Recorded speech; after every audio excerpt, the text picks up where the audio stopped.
Hello hi good evening. सभी को मेरे प्रणाम।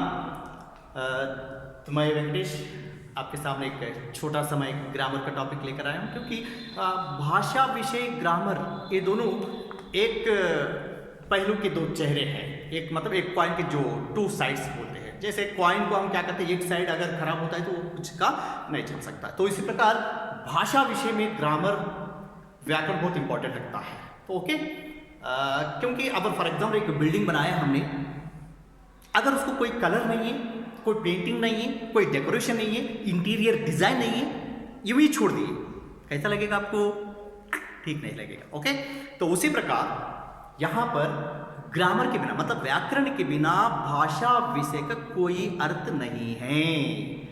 ओके, एक स्त्री जिस प्रकार अपने सभी आभरणों से, अपने अलंकार वस्तुओं से अपने आप को वहां सजाती है, तो उसी प्रकार ग्रामर क्या करता है, अपने इस किताब के अंदर रहने वाले पाठों को एक सुंदर रूप से, एक रचनात्मक आधार रूप से, पाठ हो या कविता हो, उसको बनावट ग्रामर से हो सकता है। ओके, तो ठीक है। तो देखिए, आज का टॉपिक है हमारा संधि। ओके, संधि आपने सुना होगा। संधि मतलब जॉइंट। संधि मतलब क्या है? जॉइंट। फॉर एग्जांपल देखो, ये दो पीस है, अगर इसको हम फेविकॉल लगाए और कुछ को लगाए वो मिल जाता है। ओके, जॉइंट मिल जाता है। तो उसी प्रकार यहां पर संधि में शब्दों को मिलाना, अर्थगर्भित रूप से मिलाना, ओके, ये संधि है। ओके, तो राइट। तो संधि का एक प्रॉपर डेफिनेशन मतलब उसकी एक असली उसका एक परिभाषा। तो यहां पर संधि दो शब्दों का मेल नहीं करता। फर्स्ट ऑफ ऑल, संधि शब्दों के दो अक्षरों को मेल कराता है। एग्जाम्पल बोल रहा हूं, राम प्लस आलय। ओके, राम मतलब आ है यहां पर और आ। बाकी का देखिए आपको, रा एज यूजुअल है यहां पर, ल एज यूजुअल है यहां पर। यहां पर क्या हो गया? अ प्लस आ, ये दो मिलकर म प्लस आ मिलकर यहां पर क्या हो गया? रामालय।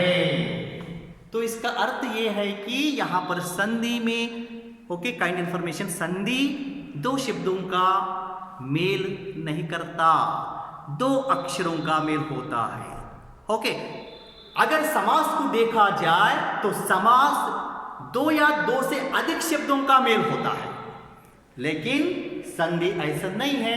संधि सिर्फ दो अक्षरों का मेल, मैंने अभी इसके लिए बताया। ओके, तो ठीक है। तो ये क्या है ये संधि? तो संधि इसके लिए हम उपयोग करते हैं जब कोई लिखते समय, कोई बोलते समय ज्यादा समय ना ले पाए। देखो फॉर एग्जाम्पल, राम आलय। ओके, ये 2 3 4 5 यहां पर अलग अलग देखिए 5 लेटर है। अगर इनको मिलाने से 1 2 3 4 लेटर। ओके, मतलब वाक्य रचना में समय की बचत होती है, बोलते समय समय की बचत होती है, इसलिए संधि का उपयोग करते हैं संदर्भ के अनुसार। इसलिए संधि को हम यहां पर देखेंगे।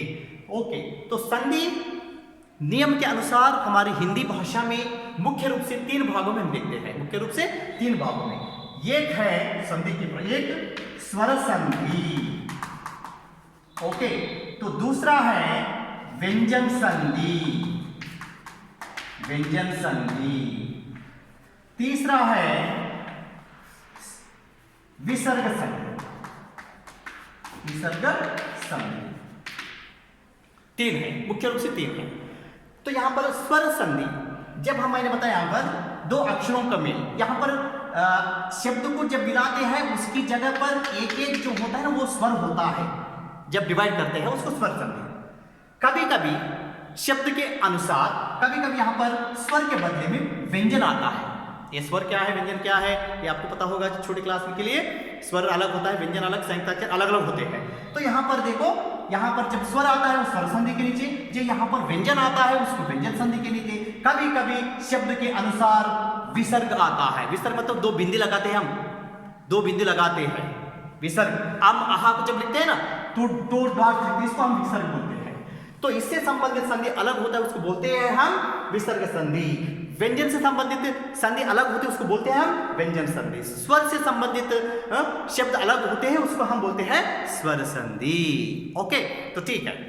तो स्वर संधि को देखें तो स्वर संधि में और 5 प्रकार हैं।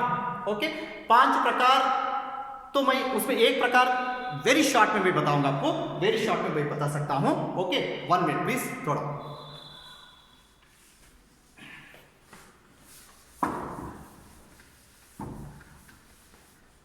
तो इसमें आता है सबसे पहले स्वर संधि में दीर्घ संधि। दीर्घ संधि, दीर्घ मतलब लंबा चौड़ा, दीर्घ मतलब क्या है, वेरी लेंदी, उसको दीर्घ। तो मैंने पहले बताया स्वर संधि का पहला भाग है दीर्घ संधि। ओके, तो ये दीर्घ संधि में किस प्रकार के अक्षर आते हैं, मैंने क्या बोला, अक्षर प्लस अक्षर मिल रहा है, यहां पर शब्द प्लस शब्द नहीं है। एग्जाम्पल, राम प्लस आलय, भोजन प्लस आलय। तो इसको मिलने से क्या हो गया, देखो, राम प्लस आलय, रामालय, रामालय। तो बीच का शब्द दीर्घ आना चाहिए, बीच का शब्द दीर्घ आना चाहिए। सेम उसी प्रकार भोजनालय, भोजनालय। तो देखो यहां पर बीच का शब्द, बीच का अक्षर दीर्घ आया। ओके, भोजनालय, पुस्तकालय, इस प्रकार के बहुत सारे शब्द आते हैं। तो यहां पर अ प्लस आ मिलकर उसकी जगह पर आ दीर्घ बनता है, तो उस प्रकार के शब्दों को हम क्या बोलते हैं, दीर्घ संधि। ये एक टाइप हो गया। और ई प्लस ई के भी कुछ एग्जांपल्स हैं, ई प्लस ई के भी हो सकते हैं। ओके, ई के प्लस ई। एग्जांपल, महेश्वरी, मही प्लस ईश्वरी, इधर ई, इधर ई। तो यहां पर यह कंडीशन है, जब शब्दों को अलग अलग दृष्टि से देखते हैं तो समान स्वर होना चाहिए। समान स्वर मतलब इक्वल वोवेल्स बोलते हैं।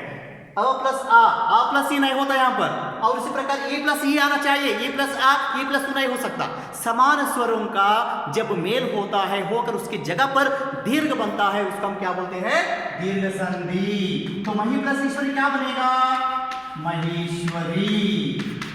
ओके, तो और एक शब्द भी है उ प्लस ऊ, उ प्लस ऊ, वधूत्सव, वधु प्लस उत्सव, उ प्लस ऊ, उ प्लस ऊ, वधूत्सव। तो इस प्रकार आ, ई, वु जब दीर्घ रूप में शब्द में आते हैं तो उसको हम क्या बोलते हैं, दीर्घ संधि। ये दीर्घ संधि कहां का है, स्वर संधि का एक भाग है। Okay, thank you. मैं समझता हूं कि आपको समझ में आया होगा। Thank you very much. Right.